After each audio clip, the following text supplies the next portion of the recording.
దేవుని ఘనమైన శ్రేష్టమైన పరిశుద్ధ నామమునకు మహిమస్తుతి ప్రభావములు కలుగునుగాక. బాగున్నారా? మరి ఒక నూతన దినాన్ని పరిశుద్ధ ఆత్మదేవుడు మనందరికీ కూడా ఆయన అనుగ్రహించి ఉన్నారు. ఈ నూతనమైనటువంటి దినములో మీరు కూడా ప్రార్థన పూర్వకముగా ప్రభు సిద్ధపరిచిన వాగ్దానాన్ని పొందుకోవడానికి ఎదురు చూస్తూ ఉన్నారని, కనిపెడుతూ ఉన్నారని నమ్ముచూ ఉన్నాను.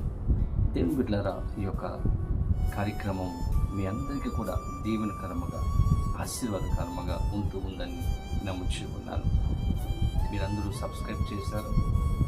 ఒకవేళ చేయకపోతే ఈ కార్యక్రమాన్ని సబ్స్క్రైబ్ చేయండి. అనేక మందికి, మీ స్నేహితులకు, బంధువులకు ఫార్వర్డ్ చేయాలని, పరిచయం చేయాలని ప్రేమతో కోరుతూ ఉన్నాను.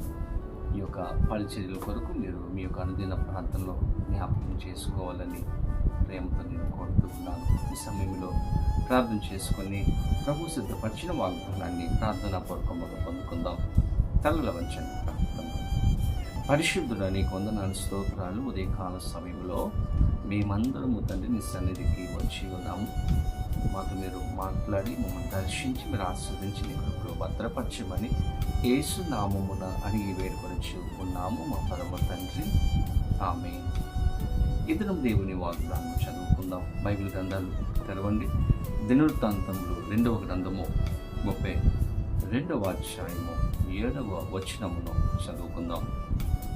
మీరు దిగులు పడకుడి, ధైర్యము విడువకుడి. తెలుస్తూ మనలను ధైర్యపరిచే వాగ్దానము, ఆదరణ కలిగించే వాగ్దానము ఈరోజు దేవుడు మనకి ఇస్తూ ఉన్నారు. ధైర్యము విడువకుడి. చాలా సమయాల్లో దేవుని బిడ్డలారా, మనకున్నటువంటి సమస్యలను బట్టి, పరిస్థితులను బట్టి అధైర్యము చెందుతూ ఉంటాం. చాలా సమయాలలో అపవాది మనలను కృంగతీస్తూ ఉంటాడు. ఇంక మనము ఏమీ చేయలేనటువంటి స్థితిలోనికి అపవాది తీసుకుని వెళ్తూ ఉంటాడు. దేవుని బిడ్డలారా, అంతా అయిపోయింది, ఇంకా నాకు ఎవరు సహాయం చేస్తారు, నాకు దిక్కు ఎవరు అన్నటువంటి పరిస్థితుల్లోనికి అపవాది మనలను పరిస్థితులను బట్టి తీసుకుని వెళ్తూ ఉంటాడు. కానీ దేవుని బిడ్డలారా, పరిస్థితులు ఎలాగ ఉన్నప్పటికీ కూడా మనము ఆ ధైర్యము చెందవలసినటువంటి అవసరము లేనే లేదు. ఇక్కడ చదువుకున్నటువంటి వాక్య భాగంలో మనం చూస్తే, అష్షూరు రాజు దేవుని బిడ్డలారా ఇశ్రాయేలు ప్రజల మీదకి యుద్ధానికి వస్తూ ఉన్నాడు. దేవుని బిడ్డలారా, అక్కడ ఉన్నటువంటి ప్రజలందరూ కూడా భయపడుతూ ఉన్నారు. ఈ అష్షూరు రాజు మన మీదకి వస్తూ ఉన్నాడు, కాబట్టి మనం ఏం చేయాలి? ఒక దిక్కు తోచినటువంటి స్థితిలో కనపడుతూ ఉంటే ఇసుకే అంటూ ఉన్నాడు, మీరు దిగులు పడకండి, అధైర్యము చెందకండి. అతనుకున్నటువంటి సహాయము కంటే మనకు ఎక్కువ సహాయము కలదు. అతనికి మాంస సంబంధమైనటువంటి బాహువే అతనికి అండ, కానీ మనకు దేవాది దేవుడు, యెహోవా దేవుడు తోడుగా ఉన్నాడు. ఆయన సహాయం చేస్తాడు. కాబట్టి ధైర్యము విడవకండి. ఆ శత్రువును చూచి, ఆ పరిస్థితిని చూచి మీరు ధైర్యము విడవకండి. ధైర్యముగా ఉండండి. దేవుడు మనకు తోడుగా ఉన్నాడు, మనకు సహాయం చేస్తాడు. చాలా సమయాల్లో మనలను కృంగతీసే పరిస్థితులు మనకు ఉన్నప్పుడు, ఎదురవుతూ ఉన్నప్పుడు దేవుని బిడ్డలారా, మనము అటువంటి పరిస్థితులలో ధైర్యముగా మనం ఉండాలి. ఈరోజు ఇంటి అద్దె ఎలా కట్టాలి, లోన్ ఎలా కట్టాలి, నాకున్నటువంటి అప్పులు ఎలా తీరుతాయి, నాకున్నటువంటి సమస్యలు ఎలా తీరుతాయి. బిడ్డలారా, ఒక విషయం మనం జ్ఞాపకం చేసుకోవాలి, మనకు సహాయం చేయడానికి మన దేవుడు మనకు తోడుగా ఉన్నాడు. అన్ని విషయాల్లో ఆయన మనల్ని ఆదరించగలడు, మనలను నడిపించగలడు. దీని బిడ్డలారా, జార్జ్ ముల్లర్ అన్నటువంటి దైవ సేవకుని జీవితంలో మనం గమనిస్తే, అతని దగ్గర 3000 మంది అనాథ పిల్లలు ఉన్నారంట. వారందరినీ కూడా జార్జ్ ముల్లర్ గారు పోషిస్తూ ఉన్నాడు. ఒకరోజు వారందరికీ కూడా ఆహారం పెట్టడానికి తన దగ్గర ఏమీ కూడా లేదు. కిచెన్లో కూడా ఏమీ లేవు, అంతా కూడా ఖాళీగా ఉంది. వార్డెన్ వచ్చి చెప్తున్నాడంట, అయ్యా, ఈ పిల్లలందరికీ పెట్టడానికి, ఆహారం పెట్టడానికి మన దగ్గర ఏమీ లేదు, ఏం చేయాలి, ఎక్కడికి వెళ్ళాలి, ఎవరిని అడగాలి అని కంగారు పడుతూ ఉన్నాడంట. జార్జ్ ముల్లర్ గారు కంగారు పడకుండా, అధైర్యం చెందకుండా గదిలోనికి వెళ్ళిపోయాడంట. వార్డెన్ అనుకుంటున్నాడంట, కొంచెం కూడా భయం లేదు, పట్టించుకోలేదు, కొంచెం కూడా దిగులు లేదు, ఇంతమంది పిల్లలకు భోజనం ఎలా పెట్టాలి, అసలు ఈయనకి కొంచెం కూడా చింత లేదు అని అనుకుంటూ ఉన్నాడంట.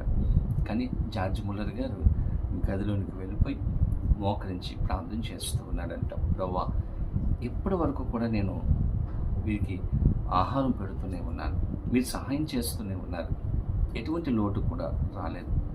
ఇప్పుడు ఈ పిల్లలందరికీ కూడా భోజనం పెట్టడానికి నా దగ్గర ఏమీ లేదు, మీరు సహాయం చేస్తారన్నటువంటి నమ్మకం నాకు ఉంది.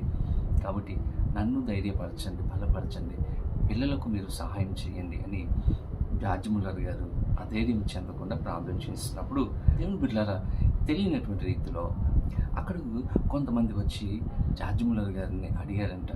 ఎందుకు అని వాటిని అడిగినప్పుడు వారు వచ్చి అన్నారంట, మా దగ్గర ఆహారం ఉంది, ఈ ఆహారం ఆయనకి ఇచ్చి వెళ్ళిపోదామని వచ్చామని చెప్పారంట. దేవుని బిడ్డలారా ఆయన ప్రార్థన చేస్తూ ఉంటే దేవాది దేవుడు కొంతమంది వ్యక్తుల ద్వారా అక్కడ ఉన్నటువంటి పిల్లలందరికీ సరిపడా ఆహారాన్ని ఆయన పంపించారు. జార్జ్ ముల్లర్ గారి యొక్క ధైర్యము, దేవుడు నాకు సహాయం చేస్తారు, ఆయన నన్ను ఆదరిస్తారనేటువంటి నమ్మకం ఆయనకు ఈరోజు నీ జీవితంలో నీకున్నటువంటి పరిస్థితులను బట్టి అధైర్యం చెందుతూ ఉన్నావేమో, దిగులుతో ఉన్నావేమో, చింతతో ఉన్నావేమో, కంగారు పడకు. నీకు నాకు సహాయం చేయడానికి మన దేవుడు తోడుగా ఉన్నాడు.